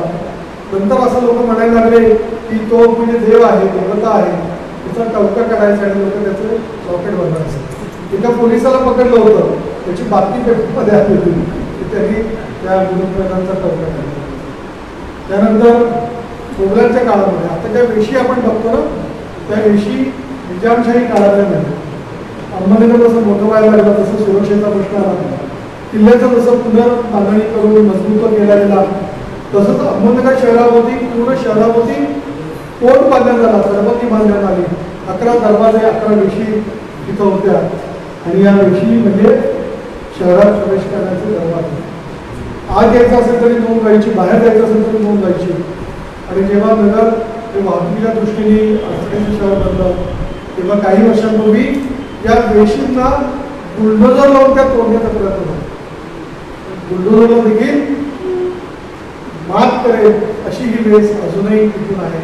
मायवाडा वेस म्हणजे मायवाडा समोरची आणि ही दिल्लीकडे म्हणजे उत्तरेकडे जाणारी पूर्वीला दिल्ली गेट असं. मित्रांनो, काही 2-3 दिवसांपूर्वी एक मोठा विजेचा कडकडाट झाला आणि वीज पडली आपल्या नगर शहराजवळ. ही वीज पडली अहमदनगरच्या किल्ल्यावर. खरं म्हणजे एवढा मोठा जर आघात विजेचा झाल्यावर किती नुकसान झालं असतं, पण फक्त 2 दगड दिलं. एवढा मजबूत हा किल्ला आहे, त्याचा जो खालचा भिंतीचा भाग आहे वर निघून होत जातो. त्यासाठी वापरलेला चुना किंवा शिसा असेल तो एवढं भक्कम आहे की 500च काय 5000 वर्ष जर तुम्ही दगड आणि विकास चोरल्या नाही, लाकडं पडले नाही तर टिकू शकतो. या ठिकाणी आता माईवाडा वेस इथे पण स्वातंत्र्य सैनिकांचं एक स्मारक आहे. त्याच्या मागच्या बाजूला दिल्ली गेटच्या आतमध्ये आणि बाहेर पण अशा सुंदर कमानी असलेल्या वास्तू आहेत. इथे आता एक महत्त्वाचं स्ट्रक्चर आहे. हे आहे भिंगार रस्त्यावर. भिंगार हे अहमदनगरच्या आधीचं गाव. भिंगारमध्ये आजही अतिशय जुने वाडे बघायला मिळतात. आणि औरंगजेबाला इथे खरं म्हणजे शेवटच्या काळामध्ये पश्चाताप झाला. त्यांनी शेवटचं मृत्यूपत्र लिहिलं की मी काय केलं, काय मिळवलं, मी कशासाठी लढलो, कशासाठी आयुष्यातली 26-27 वर्ष मी घालवली पाया, माझ्या हातात काही नव्हतं, जाताना काही नाही राहिलं. आणि शेवटचा जसा काळ जो गेला फेब्रुवारी 1707 याच परिसरात त्यांनी शेवटचा श्वास घेतला. तिथून मराठी शाळेची सुरुवात झाली. जिथे स्वराज्याचं बीज रुजलं त्याच जागेवर असणं काही अंतरावर मोगलांचं पतन व्हायला सुरुवात झाली.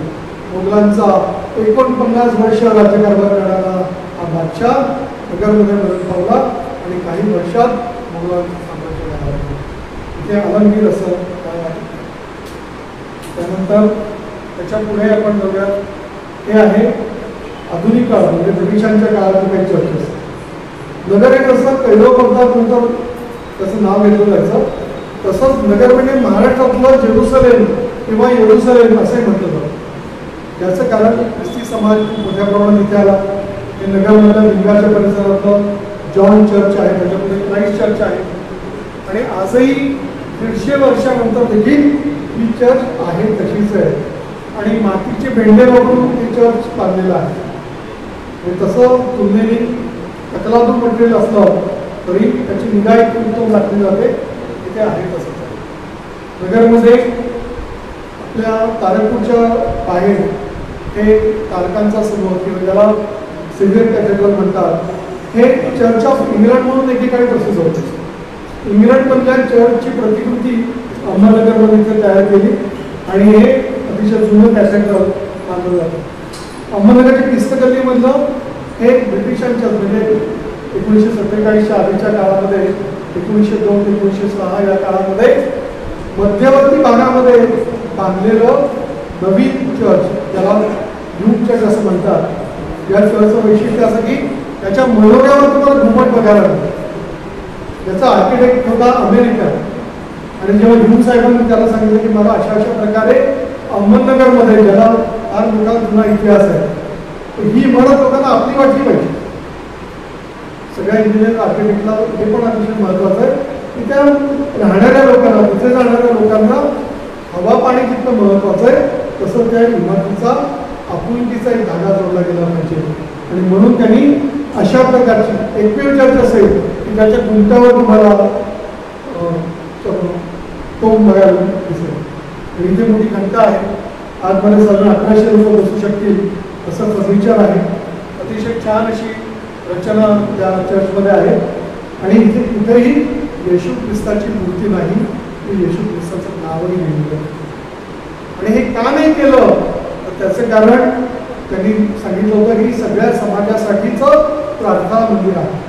तिथे सगळ्यांचं स्वागत आहे. तो हिंदू असो, मुस्लिम असो, पारशी असो, कुणी असो, तो इथे प्रार्थना करू शकतो. आजही तुम्ही या चर्चेमध्ये पाहू शकतो. इथे भला मोठा ऑर्गन आहे जो जहाजातून पाठवलेला होता. एक मोठी घंटा आहे जिचा आवाज त्या काळी सगळ्या नगर शहरामध्ये ऐकू जात असतो. नगर शहरातल्या अनेक महिला या घंटेच्या ठोक्यावर पारंगती झाल्या असं जुन्या काळातले लोक सांगतात. आणि या चर्चचं आणखी एक वैशिष्ट्य म्हणजे इथे तुम्हाला कमळाची काच चित्र बघायला मिळेल. नगरमध्ये मशिदीवर असेल, मंदिरावर असेल, चर्चवर असेल, आनंद मुशीजींच्या आनंदावर असेल, मेहराबादच्या त्यांच्या समाधी मंदिरावर असेल, सगळीकडे कमळाची फुलं दिसतात. ते पण कमळाचं फूल तुम्हाला बघायला मिळेल. त्यानंतर हे आहे आपल्या सगळ्यांना माहिती असेल सावलीमध्ये इथे DED कॉलेज चालतं. ही पण एक वेगळ्या पद्धतीची ब्रिटिशांच्या काळातली स्थापत्यशैली. आघाडीमध्ये एका बाजूला आणि त्याच्या समोर शिक्षणाचं. अहमदनगरमध्ये बडोद्याच्या राजवाड्यासारखा एक महाल बांधण्यात आला होता जो जिल्हा परिषदेचा जिल्हा लोकल बोर्डाचा मनोबा असलेला महाल. वरती मोठी घंटा तुम्हाला आता लक्षात येणार नाही, पण नगरमध्ये सगळ्यात मोठी घंटा कुठे आहे जर असं विचारलं तर हा मनोबा तुम्हाला आठवला. अहमदनगर जिल्हा लोकल बोर्डाच्या अध्यक्षा होण्याचा मान एका महिलेला मिळालेला आहे. हिराबाई भापकर त्यांचा पुतळा वाढला. आणि आता जे चर्च तुम्हाला दाखवलं त्या ह्यूम चर्चचं भूमिपूजन आणि त्याचं उद्घाटन एका महिलेच्या हस्ते त्या काळात 100 वर्षांपूर्वी झालेलं होतं. आता जिल्हा परिषदेचे नवीन मोठीवर बांधकाम झाले. 100 वर्षापूर्वी रस्ते कसे होते? 100 वर्षापूर्वी नगरमध्ये मुलं कशी खेळायची? एकही खड्डा नव्हता बघा. कुठेही कचरा काढलेला नव्हता त्या काळी. कुठेही कचरा कोणी दिसत नाही. नगर हे अतिशय सुंदर शहर होतं. आणि डॉक्टर शशी धर्माधिकारी आज सुरेंद्रजी आपल्यामध्ये आहेत. डॉक्टर शशी धर्माधिकारी अनेक वर्ष फ्रान्समध्ये, पॅरिसमध्ये होते.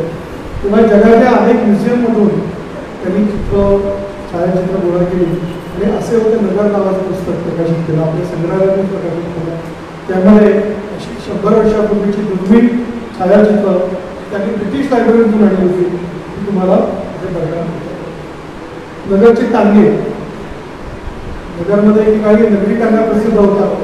एक घोड्याचा, 2 घोड्याचा असे टांगे होते. नगरमध्ये अनेक वाडे. हा रावसाहेब पटवर्धन, अच्युतराव पटवर्धनांचा तोडगल्लीतला वाडा. या वाड्यामध्ये 1942 ते 45 चले जाव आंदोलनाची सगळी सूत्र अच्युतराव पटवर्धन भूमिगत होऊन सगळी सूत्र इथून आणून होते. डॉक्टर बाबासाहेब आंबेडकर देऊन गेलेले आहे. त्याच्या समोरच तो चंगेशखानचा महाल आहे. हा चितळे रस्त्यावरचा पाटकांचा वाडा होता. जिल्हा वाटाण्याच्या समोरच आहे. हा कुकड्यांचा वाडा आहे. जिथे अहमदनगरमधलं न्यायसिंधू नावाचं एक अतिशय जुनं असा प्रेस इथे चालवला जायचा. हा छापखाना म्हणजे शिरायंत्र तुम्हाला याच म्युझियममध्ये बघायला मिळेल. त्यानंतर अहमदनगरमध्ये सारडा गल्लीमध्ये, कासलिंब गल्लीमध्ये अनेक सुरेख असे नक्षीकाम असलेल्या सोन्यामध्ये सुंदर डिझाईन केलेले वाडे बघायला मिळतात. अहमदनगरच्या घासगल्लीमध्ये लाकडी नक्षीकामाचे वाडे, तिथे विधी कामगार अनेक वर्षी काम करत होते. तो हा घासगल्लीतला वाडा आहे. त्याच्यानंतर अहमदनगरच्या नवी पेठेमध्ये, अहमदनगरची नवी पेठ पॉटिंजर तो पहिला कलेक्टर होता, त्यांनी बसवलेला पॉटिंजर पुरा. बहुतेक श्रीमंतांची वस्ती तिथे होती. बुद्ध घाटीच्या पुस्तकामध्ये सगळं वर्णन तुम्ही वाचू शकाल. आज इथे भेळेसाठी प्रसिद्ध असलेला उपहारगृह आहे. आणि एकेकाळी हा जिन्सीवाल्यांचा अतिशय प्रसिद्ध वाडा होता. ठाकरे नळाने तिथे पण पाणी खेळवलेलं होतं. हा घुमरे गल्लीचा दुधाटांचा होता. अनेक स्वातंत्र्य सैनिक भूमिका झालेले या वाड्यामध्ये राहून गेलेले आहेत आणि आजही अतिशय छान असं मनचा जो महाल आहे तो तिथे त्यांनी सांभाळून जतन करून गेलेला आहे. अहमदनगरमध्ये अनेक भागामध्ये हा जो आपला रामचंद्र कुंडाचा भाग आहे त्या भागातला फोटोग्राफ आहे. अहमदनगरमध्ये चितळे रस्त्यावरती शाहू बोडकाचं निवासस्थान आहे. बोडकाचा बंगला म्हणून प्रसिद्ध आहे. तिथे पण चर्च आहे. तुम्हाला जर AC नको असेल, पंख्याची गरज असेल तर अशा प्रकारची घरं कशी उपयुक्त करू शकतात याचा अतिशय उत्तम कल्पना मानला पाहिजे. अहमदनगरमध्ये पूर्वी अशा पद्धतीच्या चाळी होत्या. माळीवाड्यामध्ये टिळकवाडी म्हणून हा भाग होता. तिथे महाराष्ट्रातलेच नव्हे तर भारतातले एक अतिशय महत्त्वाचे फुलाफुलांचे कवी रेव्हरंड नारायण मामू टिळक तिथे राहत होते. स्मृतिचित्र त्यांनी लिहिलं त्या लक्ष्मण टिळकांचं वास्तव्य या घरामध्ये. अहमदनगरचा एक GPO आजही ही इमारत आहे. नवीन इमारत बांधलेली आहे आणि त्याच्या मागे 125 वर्षापूर्वीचं जनरल पोस्ट ऑफिस, कारण म्हणजे पोस्टाची एक योजना आहे की अशा 100पेक्षा जास्त वर्षाच्या इमारतींना हेरिटेज दर्जा देऊन त्यासाठी स्वतंत्र निधी ते देऊ शकतात आणि त्याला 0 माईल म्हणतो ना, पण 0 माईल तो 0 माईल या गेटपासून सुरू व्हायचा. हा जो नवीन पूल झाला तेव्हा तो 0 माईल गेला आणि नगरची एक ओळख दिसली. अहमदनगरमध्ये दगडी दवाखाना जो 100 वर्षापूर्वीचा आहे. रिषभ कृष्ण यांनी पहिलं हॉस्पिटल नगरमध्ये सुरू केलं. हे दूध हॉस्पिटल म्हणजे आपल्या गांधी रस्त्याच्या कोपऱ्यावरचं हॉस्पिटल आहे. आर्चेस वापरून, कमानी वापरून मजबूत बांधकाम करता येतं. आपल्याच असोसिएशनच्या वतीने आर्किटेक्ट माळी सांगलीचे आले होते. त्यांनी या वास्तवाला भेट दिली. त्यांनाही आश्चर्य वाटलं की केवळ 1 फूट लांबी रुंदीच्या दगडी खांबावर 3 मजली इमारत कशी उभी राहू आणि आजही तिला काहीही झालेलं नाही. एवढा वजन किंवा एवढा ताण हे दगड कसे सहन करू शकतात याविषयी त्यांना आश्चर्य वाटतं. नगरमधलं सोसायटी हायस्कूल अहमदनगरमध्ये 1878-77 मध्ये हे पहिलं जे सरकारी विद्यालय होतं ते सोसायटीकडे आलं. न्यायमूर्ती रानडेंनी ही संस्था सुरू केली. वास्तूच्या दृष्टीने तर ती जुनी म्हणून महत्त्वाची आहे, पण तिच्यावरचा मनोरा हा स्वातंत्र्य सैनिकांसाठी नेहमी प्रेरणादायी ठरलेला. ब्रिटिशांची पोलिसांची नजर चुकवायची आणि रात्रीतून तिथे जाऊन झेंडा रंगवायचा असा विक्रम अनेकांनी केलेला होता. आणि हे जे मंदिर दिसतंय देव नसलेलं मंदिर असं त्याला म्हणतात. याचं कारण नगरमध्ये 4थे शिवाजी महाराज कोल्हापूरचे राजश्री शाहू महाराजांचे वडील, त्यांना जेव्हा ब्रिटिशांनी इथे आणून 1.5 वर्ष एकांतवासात ठेवलं, मनोरुग्ण म्हणून त्यांना वागणूक दिली आणि नगरमध्ये तेव्हा ते हुतात्मा झाले 25 डिसेंबर 1883ला.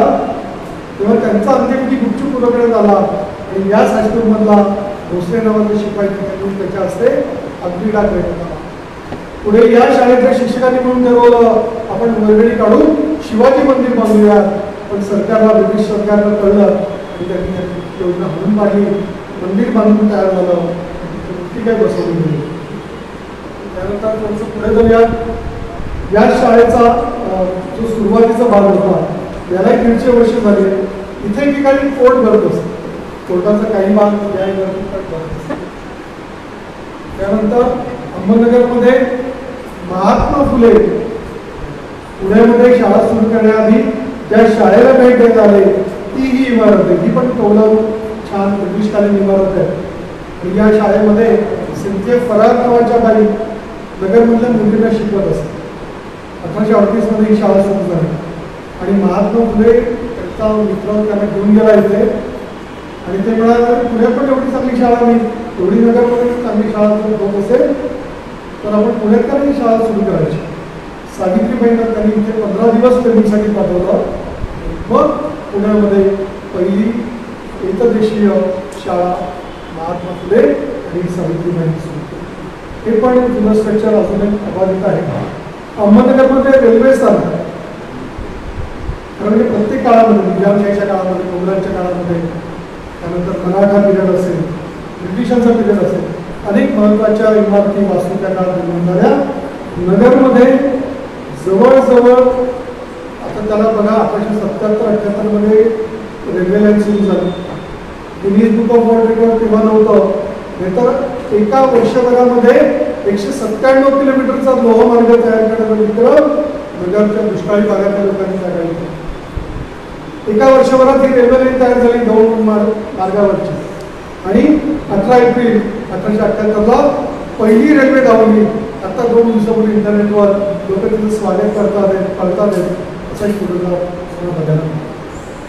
35-36 हजारामध्ये हे रेल्वे स्टेशन झालं. आणि त्याच्या समोरचा जो पूल आहे हे पण इंजिनिअरिंगचं एक मार्ग आहे. 1869 ते 71 या काळामध्ये केवळ 90,000 आणि वर काही रुपये एवढं खर्च करून सेना नदीवरचा हा लोखंडी कमानीचा पूल बांधण्यात आला. 150 वर्ष झाली त्याला.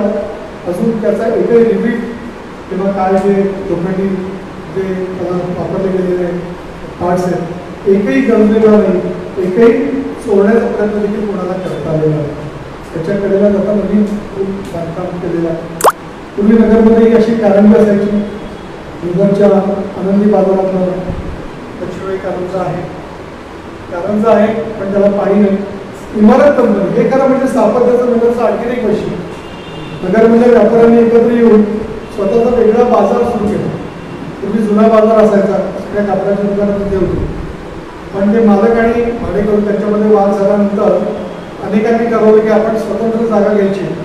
आणि नगरचा शेवटचा मोगलांचा किल्लेदार कमिशनर त्यांची प्रॉपर्टी होती, त्यांच्याकडनं जमीन घेतली. आणि नंतर तिथे 3 मजली एक छान अशी वसाहत की तशी मुंबई पुढे सोडलं तर महाराष्ट्रातील पहिली गृहनिर्माण वसाहत बनवली. आणि ज्या काळी नगरमधल्या माय भगिनी खड्ड्यामध्ये हौदामधून पाणी भरायच्या तेव्हा इमारत कंपनीतल्या गृहिणी 3ऱ्या मजल्यावर यांच्या नळाला पाणी द्यायचं. त्या काळी ओव्हरहेड टँक तिथे बांधलेला अजूनही आहे. आणि त्या काळातलं अतिशय उत्तम स्ट्रक्चर ज्याला तिथल्या जमिनी म्हणा, जिने म्हणा, त्यासाठी वापरलेलं लाकूड म्हणा, अतिशय उत्तम काम हे तुम्हाला तिथे आजही बघायला मिळतं. आणि त्याचं ऐतिहासिक वैशिष्ट्य असं की याच इमारत कंपनीच्या पटांगणामध्ये ही इमारत झाली नव्हती तेव्हा 31 मे 1916 या दिवशी लोकमान्य टिळक अहमदनगरमध्ये सभा घेण्यासाठी आले होते. आणि याच पटांगणामध्ये टिळकांनी सभा घेऊन सांगितलं होतं स्वराज हा माझा जन्मसिद्ध हक्क आहे आणि तो मी मिळवणारच.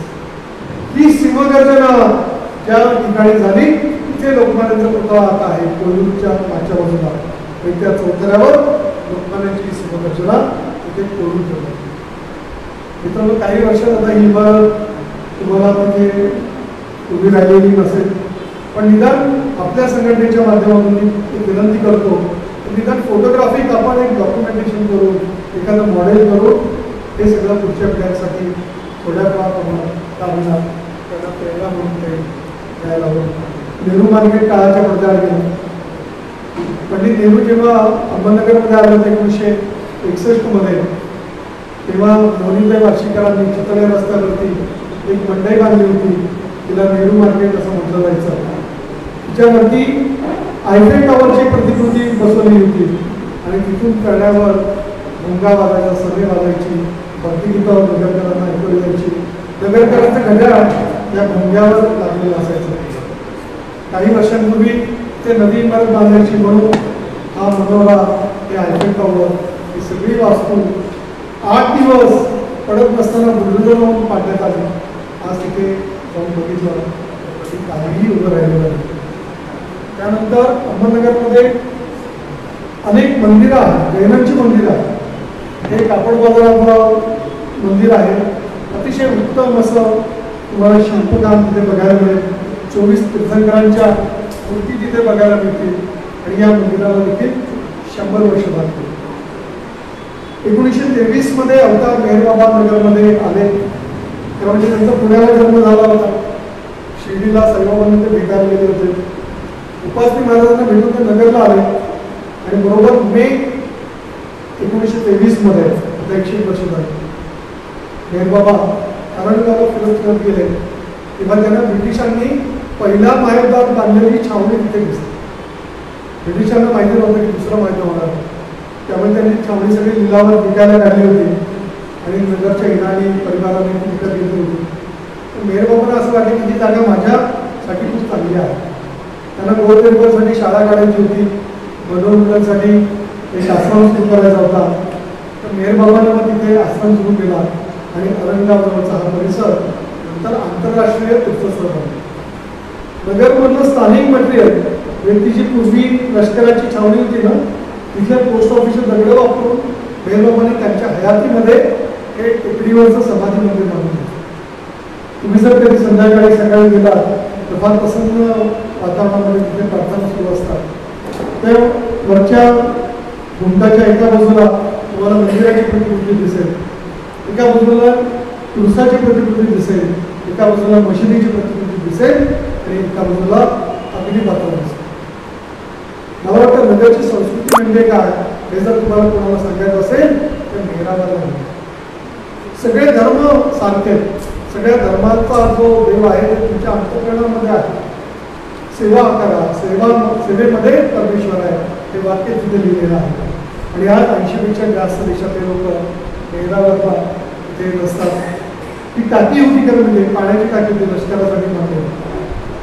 मेहरबाबांनी हा सगळा परिसर घेतल्यानंतर तिथे काही दिवस ते राहिले आणि आता मेहरबाबांचं एक छान असं संग्रहालय तिथे त्यांनी तयार केलेलं आहे. नवीन जे संग्रहालय आहे ते तर आहेच आहे त्याच्या पलीकडे टेकडीच्या पायथ्याशी. पण मेहरबाबा सुरुवातीला त्यांना राहायला काही जागा नव्हती, तेव्हा त्यांच्या भक्तांनी केवळ 10 दिवसामध्ये त्यांच्यासाठी घर बांधले. त्याला झोपडी म्हणतात. आजही ही झोपडी 100 वर्षानंतरही जशी तर तशी जतन केलेली आहे. हेरिटेज कॉन्झर्वेशन म्हणजे काय असतं हे जर अभ्यासात असेल तर तुम्ही जरूर हा जो मेहरबादचा परिसर आहे तिथे तुम्ही जा.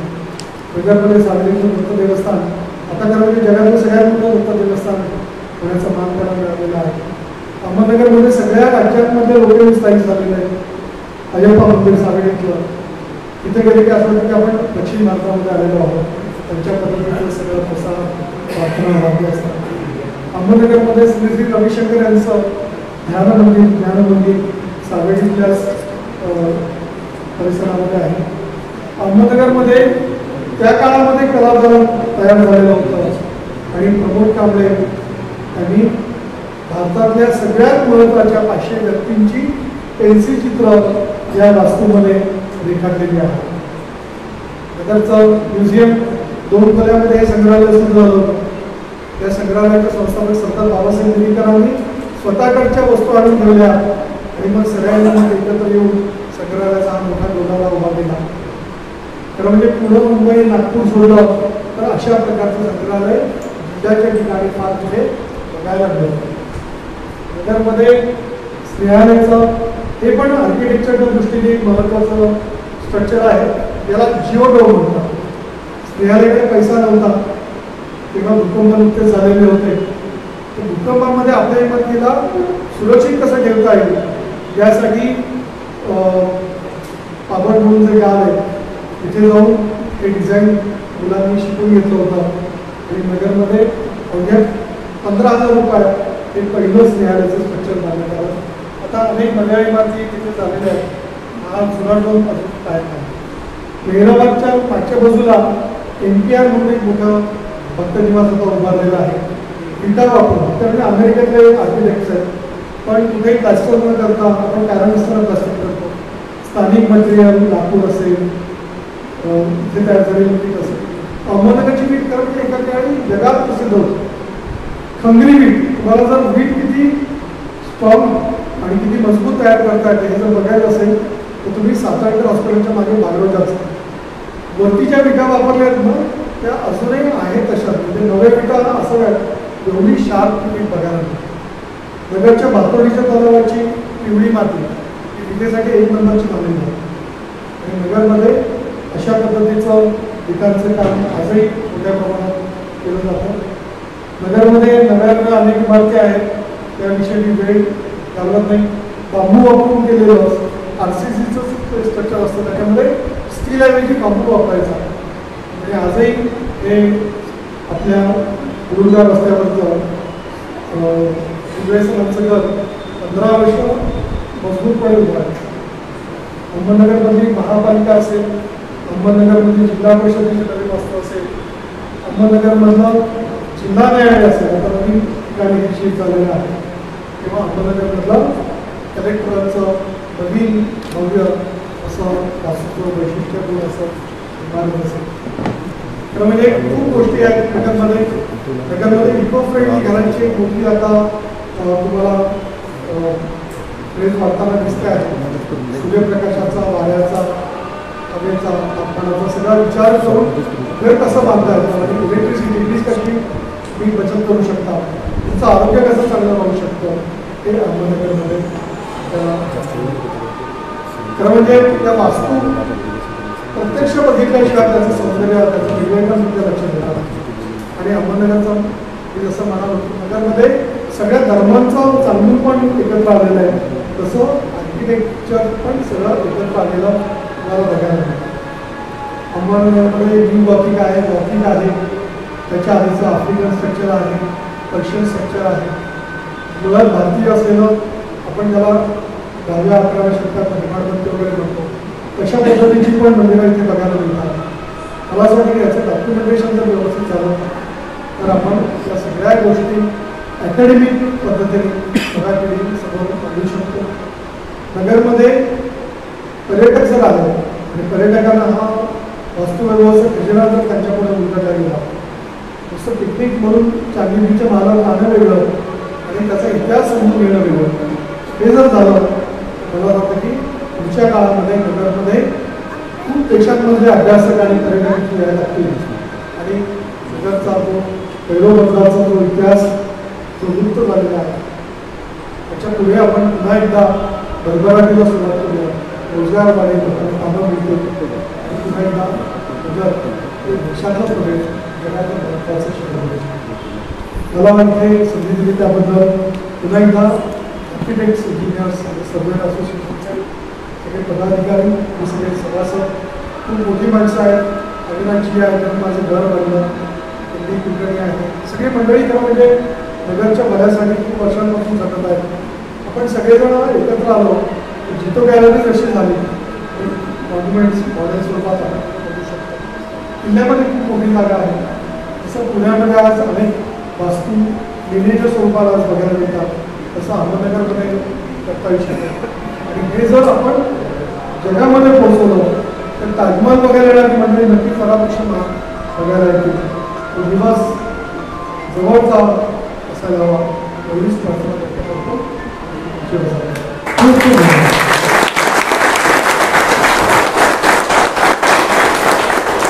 खूप धन्यवाद. पुन्हा एकदा जोरदार टाळ्या झाल्या पाहिजे.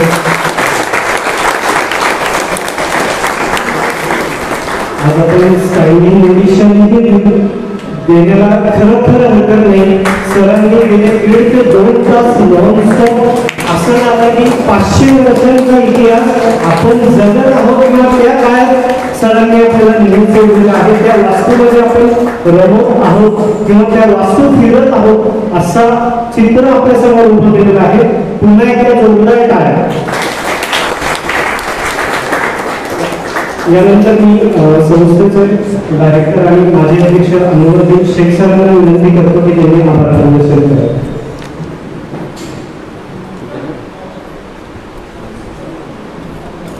धन्यवाद यश.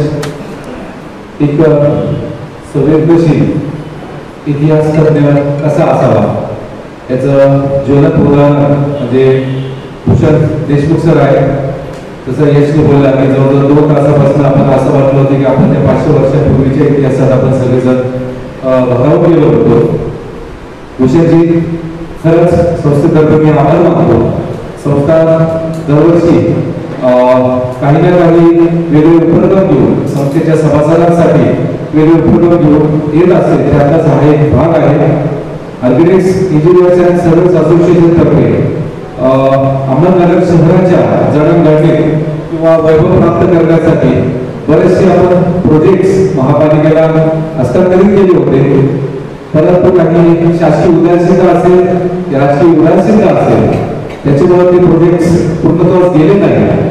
परंतु मी संस्थेच्या वतीने एक आशा अशी करतो की संस्थेचं जे येणारे आता जनरेशन आहे, बरेचसे लहान मुलं येणारा काळ आता हा त्यांचा आहे. आमचे आर्किटेक्ट्स असतील, इंजिनियर्स असतील, जसे ह्या अहमदनगर शहरासाठी काही आम्ही बदलांचं नाव घेतलं जातं, त्याचप्रमाणे येणारा हा काळ अशा आशा धरूया की अहमदनगर शहर पुन्हा त्याला ते गतवैभव परत प्राप्त होईल अशी मी संस्थेतर्फे ग्वाही देतो.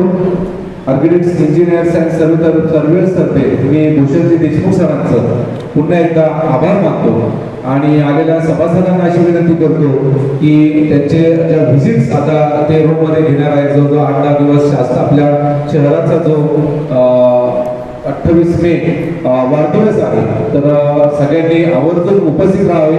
ग्रुपवर आपल्याला त्याची कल्पना दिली जाईल. त्याचप्रमाणे ऐतिहासिक वस्तू संग्रहालय आणि संशोधन केंद्र इथं सुद्धा आपल्याला बरीचशी माहिती उपलब्ध होणार आहे. तर आपण ज्या शहरात राहतो त्या शहराची माहिती आपल्या येणाऱ्या जनरेशनसाठी ते शहर का वसलं, कसं वसलं, त्याची माहिती होणं खूप गरजेचं आहे.